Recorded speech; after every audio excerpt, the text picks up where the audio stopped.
이 성경을 읽다가 보면은 그 잘못된 선입견으로 남을 함부로 판단하고 정죄하는 이런 경우들이 간혹 등장하는 것을 볼 수 있습니다. 그 대표적인 사례가 욥의 친구들 케이스인데요. 지금 자기 친구 욥이 엄청난 재앙과 또 질병으로 고통을 당하고 있습니다. 그러니까 처음에 좋은 마음으로 그 친구를 위로해 주러 갔던 욥의 세 친구들이 이게 욥을 이제 비난하기 시작하는데요. 뭐 예를 들면 이런 겁니다. 욥기 4장 7절 8절인데요. 생각하여 보라. 죄 없이 망한 자가 누구인가? 정직한 자의 끊어짐이 어디 있는가? 내가 보건대 악을 밭 갈고 독을 뿌리는 자는 그대로 거두나니. 그 어떤 의미인지 딱 감이 오지 않습니까? 네가 이런 고통을 당하고 또 어려움에 빠진다 할 때에 엄청난 재앙과 질병을 네가 겪는다는 거는 뭔가 하나님 앞에서 네가 죄를 지었기 때문에 그런 거 아니냐, 뭐 이런 식으로 계속 이제 이 욥을 비난하고 정죄하는 그런 내용이 나오는데요. 이 욥 입장에서 이게 억장이 무너지는 이야기 아닙니까? 안 그래도 지금 뭐 죽을 것처럼 힘든데 그 친구들이 위로하러 온다 그러면서 그런 선입견을 가지고 말도 안 되는 것을 가지고 이렇게 괴롭히니까 참 너무나 힘들었을 것 같아요. 그런가 하면은 예수님 당시에 서기관들과 바리새인들도 그 자기들이 가진 선입견으로 다른 사람들을 비난하고 정죄하던 그런 사람들, 그래서 막 끊임없이 예수님 사역에 시비를 걸고 그렇게 괴롭혔던 사람들이 또 서기관들과 바리새인들 아닙니까? 이렇게 그 잘못된 선입견을 갖고 사람을 대하는 사람들이 참 위험할 수 있다는 걸 알 수 있는데요. 오늘 본문에 보면은 지금 예수님의 제자들이 그런 잘못된 선입견을 가지고 예수님 앞에 질문을 던지는데 그 질문이 참 좀 나쁩니다. 자, 요한복음 9장 1절 2절입니다. 예수께서 길을 가실 때에 날 때부터 맹인된 사람을 보신지라 제자들이 물어 이르되 랍비여, 이 사람이 맹인으로 난 것이 누구의 죄로 인함이니까? 자기니까 그의 부모니까? 지금 질문 자체가요, 아예 확신하고 시작하는 게 뭐냐 하니까 저 장애인이 뭔가 죄를 지었기 때문에 이런 일을 겪고 있다. 그래서 이게 뭐 당사자의 죄입니까? 또 그 부모의 죄입니까? 이런 질문을 하고 있는 것 자체가 이미 이제 이거 잘못된 선입견을 전제로 해서 이런 질문을 던지는 거이거든요.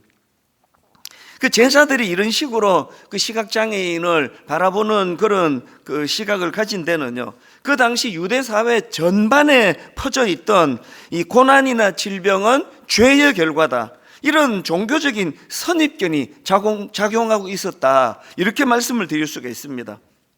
제가 오늘 이 본문 말씀을 주의 깊게 살피는 이유는요, 바로 이런 제자들이 갖고 있는 그 종교적인 잘못된 선입견, 이런 것들이 오늘 예수 믿는 저와 여러분에게도 얼마든지 일어날 수 있다는 사실이기 때문입니다.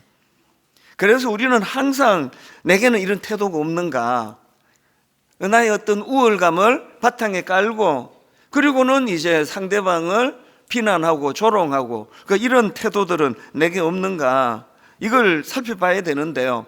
그 마음 안에서 이런 잘못된 선입견이 도사리고 있는 사람들에게는 그것이 반드시 행동으로 나타나요. 지금 이 본문에 예수님의 제자들이 그런 잘못된 선입견으로 그 내면이 꽉 차 있다가 보니까 그게 어떤 행동으로 나타나는가 하니까요, 두 가지로 정리를 할 수 있더라고요. 첫 번째가 무례함으로 나타납니다. 무례함. 자, 1절 2절을 다시 한번 읽어드리겠습니다. 예수께서 길을 가실 때에 날 때부터 맹인된 사람을 보신지라. 그 다음 보세요. 제자들이 물어 이르되 랍비여, 이 사람이 그렇죠, 옆에 있는 거예요. 지금 뭐 일반적으로 이제 장애는 왜 생깁니까? 아니고요. 예수님이 길을 가다가 그 시각장애인을 봤고요. 이 사람이, 옆에 있는 이 사람이 이 맹인으로 난 것이 누구의 죄로 인함입니까? 자기니까 그의 부모니까? 여러분, 이 질문 자체가 너무나 무례한데요. 아니 지금 당사자가 옆에서 이걸 듣고 있는데 이 사람의 죄가 어쩌고 저쩌고 이게 얼마나 무례한 거냐고요. 만약에 여러분이 지금 그 시각장애인이라고 그렇게 상상을 해 보신다면 그런 소리를 지금 듣고 있으면서 얼마나 그 마음 속에서 그 수치심이 그리고 마음에 말로 닿을 수 없는 자괴감이 들끓었겠냐고요. 이 제자들이 지금 그런 상황을 전혀 인식하지 못하고 있다는 이거 자체가 그 내면에서 지금 일어나고 있는 그 잘못된 그 생각들이 얼마나 강렬하고 그리고 또 그 사회 분위기가 이런 것들이 용인이 되는 이게 뭐 당연한 것처럼 그렇게 이야기하고 있는 그런 분위기 아닙니까? 제가 간혹 인용해 드리는 누가복음 18장 11절이요. 바리새인은 서서 따로 기도하여 이르되 하나님이여 나는 다른 사람들 곧 토색, 불의, 간음을 하는 자들과 같지 아니하고 이 세리와도 같지 아니함을 감사하나이다. 사실은 이 바리새인들의 이 기도는요, 예수님께서 비유로 들려주신 말씀이에요. 예수님 이런 비유를 드실 수 있다는 것은 그만큼 지금 그 사회에서 이런 분위기가 만연해 있다는 거 아닙니까?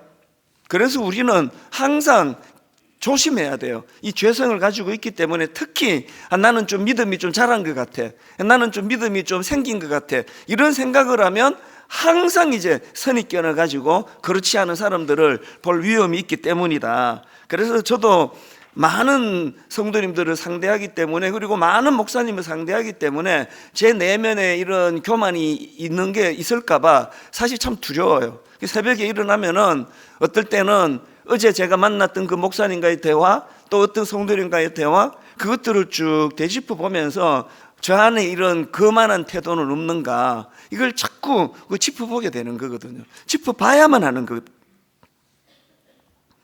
이게 오늘 본문에서 제자들이 이제 그 선입견을 가지고 그 시각장애인을 바라보다 보니까 그 무례함이 그 행동으로 드러났고요. 그리고 두 번째로 이제 제자들에게서 행동으로 드러나는 게 하나 더 있는데요. 저는 이게 오늘 본문에서 가장 중요한 문제라 생각합니다. 그게 뭐냐? 과거지향적인 태도를 가지고 상대방을 지금 평가하고 있다는 겁니다. 2절을 다시 보십시오. 제자들이 물어 이르되 랍비여 이 사람이 맹인으로 난 것이 누구의 죄로 인함이니까? 자기니까? 그의 부모니까? 이게 지금 과거지향적인 거 아닙니까? 과거에 지금 누가 죄를 졌길래? 교회가 좀 무기력해지고요, 역동성이 떨어지고요, 또 장차 이루실 하나님의 일하심에 대한 기대감이 떨어지면 항상 이런 식이에요. 과거에 뭐 누가 어떻게 했고, 누가 뭘 잘못했고, 누가 뭐 어떻게 했고. 지금 우리나라의 이 한국교회 기독교가 굉장히 문제가 많다고 느끼는 게, 뭐 인터넷 가보세요. 어느 저는 불교나 천주교가 자기 그룹 안에 있는 어떤 대상을 향하여 이렇게까지 비난하고 정죄하고 하는 걸 본 적이 없습니다. 끊임없이 누군가를 비난하고 과거에 한 그거를 끄집어내가지고 누군가를 정죄하고 있는 이런 분위기가, 이게 지금 한국 교회가 영적으로 예수님이 없다. 여러분의 시선은 지금 어디를 향하고 있습니까? 만약에 여러분의 시선이 과거에만 머물러 계시다고 한다면요, 거기에 두 가지 부작용이 생기기가 쉽습니다. 하나는 이렇게 시선이 과거에만 머물러 있는 사람은요, 자기 자신에 대해서는 그 과거의 잘못에 대한 후회와 자책, 이걸 못 벗어나요. 기도라는 게 뭐 금요 기도, 지난주 분명히 제가 옛날에 뭐 이런 일을 가지고 하나님 앞에 내가 잘못했다고 용서를 다 빌어놓고 그 다음 주라면 또 그 기도를 해요. 또 빌어요. 또 그 다음 주라면 또 그걸 또 빌어요. 그 용서해 주신 하나님 입장에서 야, 너 참 해도 너무한다. 그 날 그렇게 못 믿니? 내가 다 용서해 줬잖아. 이게 자꾸 이렇게 과거지향적이 그런 사람들이 보이는 그런 행태를 할 수 있고요. 그래서 여러분, 우리 시선이 과거에 머물러 있으면 안 되는 게요, 여러분들이 이제 성경을 좀 암송을 하시고 머리에 담고 있으시면 신앙생활에 참 유익한데요, 꼭 여러분이 머리에 담아야 될 게 있다면 로마서 8장 1절 2절입니다. 자, 1절을 먼저 한번 보십시오. 그러므로 이제 그리스도 예수 안에 있는 자에게는 결코 정죄함이 없나니. 이 선포가요 매일매일 일어나야 돼요. 왜? 사단은 끊임없이 우리를 과거로 끌고 가기 때문에, 과거에 네가 했던지 기억 안 나? 그래서 우리는 항상 이제 이 과거에 우리가 범했던 하나님 앞에 잘못된 것들 회개하고 용서를 구했고, 그 하나님은 우리에게 예수 그리스도 안에 있는 자에게는 이제 더 이상 정죄함이 없다. 그게 어떻게 가능했느냐? 2절을 보십시오. 이는 그리스도 예수 안에 있는 생명의 성령의 법이 죄와 사망의 법에서 너를 해방하였습니다. 이제 여러분의 시선이 맨날 그 주님 앞에 범죄하고 부끄럽고 그 과거에만 머물러 있는 것이 아니라 이제는 자유예요. 하나님이 나를 해방시켜 주셨어요. 십자가로 인해서 나는 이제 미래를 향하여 꿈을 꾸며 나아가기를 원한다. 이런 신앙인이 되시기를 바랍니다. 그런가 하면은 우리의 이 시선이 항상 과거에 머물러 있는 사람들이 부작용이 하나 더 있는데요, 오늘 본문의 제자들처럼 돼요.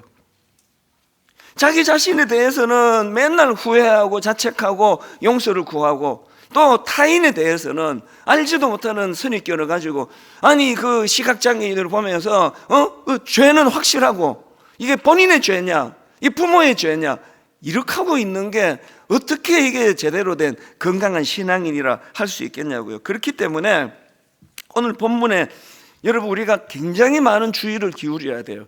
그래서 우리도 어떻게 하면은 내 행동을 점검하고 체크하면서 이제 이런 과거에 매여 있는 그런 제자들과 같은 삶을 청산할 수 있을까?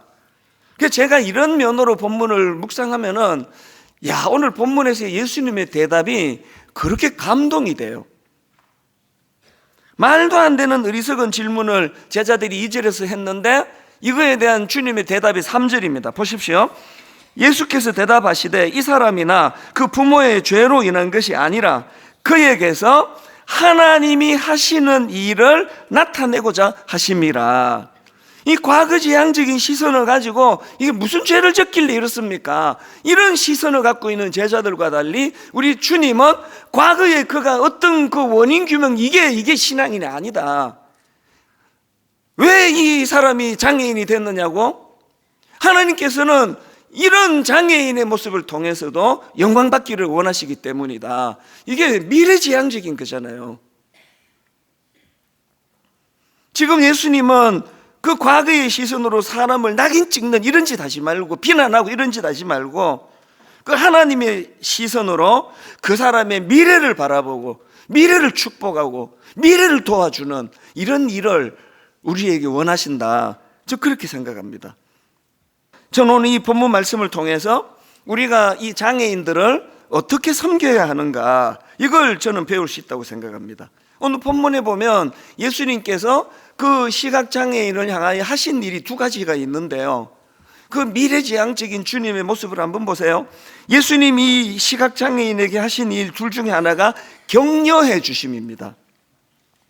제가 앞에서 그 제자들이 지금 시각장애인이 다 들을 수 있는 그런 상황 속에서 그런 무리한 말을 했기 때문에 그걸 그 시각장애인이 들었다고 치면 얼마나 상처가 되겠냐는 말씀을 드렸는데요, 역으로 또 생각해 보세요. 지금 이 3절 말씀을 그 시각장애인이 들었다고 생각하면 막 눈물을 줄줄 흘릴 것 같아요. 예수께서 대답하시되 이 사람이나 그의 부모의 죄로 인한 것이 아니라 그에게서 하나님이 하시는 일을 나타내고자 하심이라. 이 시각장애인은요, 이런 류의 얘기를 들을 수 있는 사회 분위기가 아니잖아요. 허구한 날 혀차면서 무슨 죄를 졌길래 너는 그렇게 날 때부터 시각장애인이 됐냐, 이런 소리나 하는 분위기 속에서 예수님께서 그에게 미래를 향하여 꿈꾸는 말씀을 선포하셨다는 거, 막 아마도 그냥 눈물이 마르지 않았을 것 같아요. 아, 나를 미래지향적으로 봐주시는 분도 계시는구나. 나는 쓸데없는 그런 인생으로 살아가는 존재가 아니라 내 인생을 통해서도 우리 하나님이 일하실 수 있다는 것, 이 얼마나 격려가 되겠냐고요. 여러분, 그 등 두드려 주고 이런 것도 격려가 되지만요, 진짜 격려는요, 그 사람으로 하여금 미래를 꿈꾸게 도와주는 거 아닙니까? 참 이런 점에서는 이 말씀을 준비하면서도 그랬고, 저는 분당 우리 교회 성도님들이 참 저에게 은인이세요. 제가 40살에 교회를 개척했거든요. 또 중고등부 오래 했기 때문에 정신 연령은 35세, 외모는 30세. 동안. 애들만 상대했다고. 또 그걸 또 이렇게 또 용납을 못 해주시네요.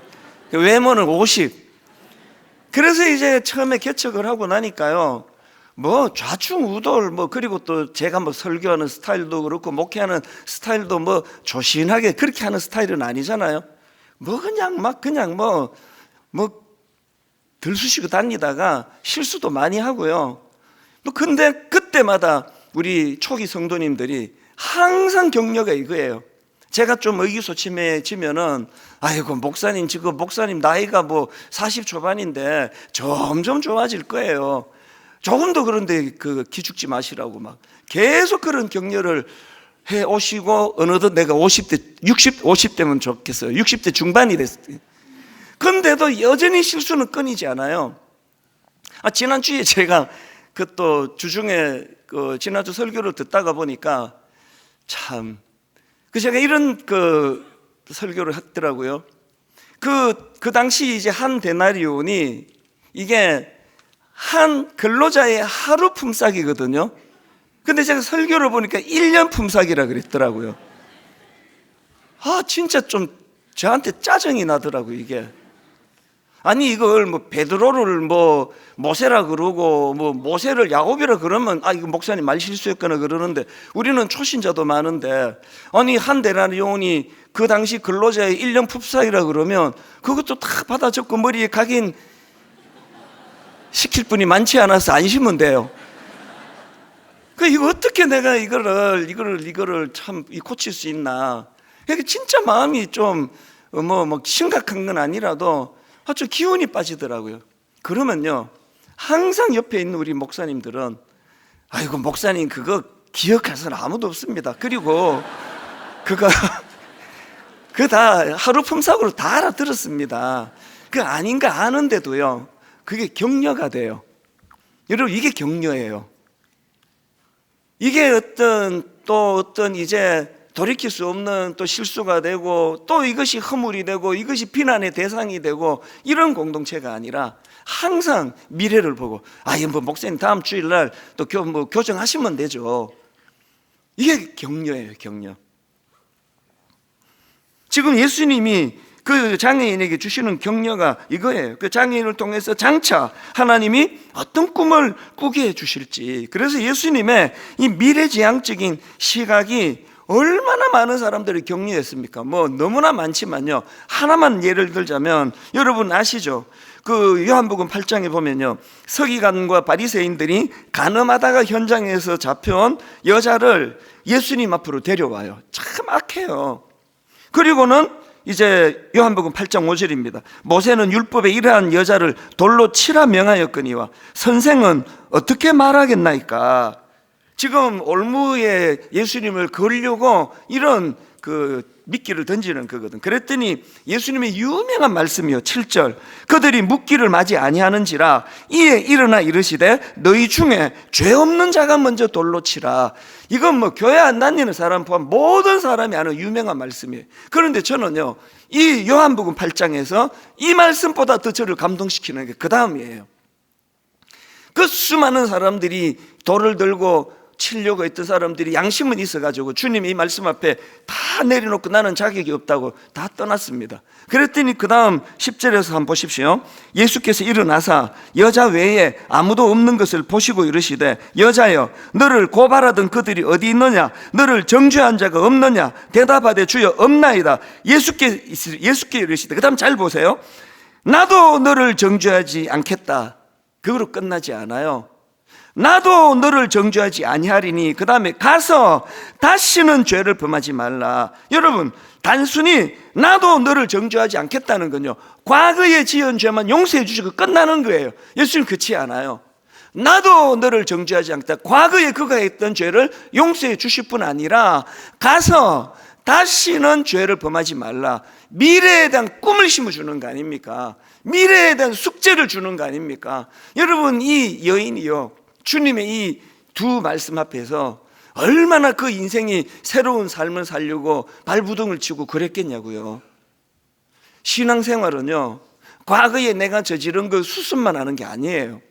항상 미래지향적으로 가서 다시는 죄를 범하지 말라. 우리가 누군가를 비난하고 정죄하는 인생이 아니라 이런 격려하는 인생이 돼야 돼요.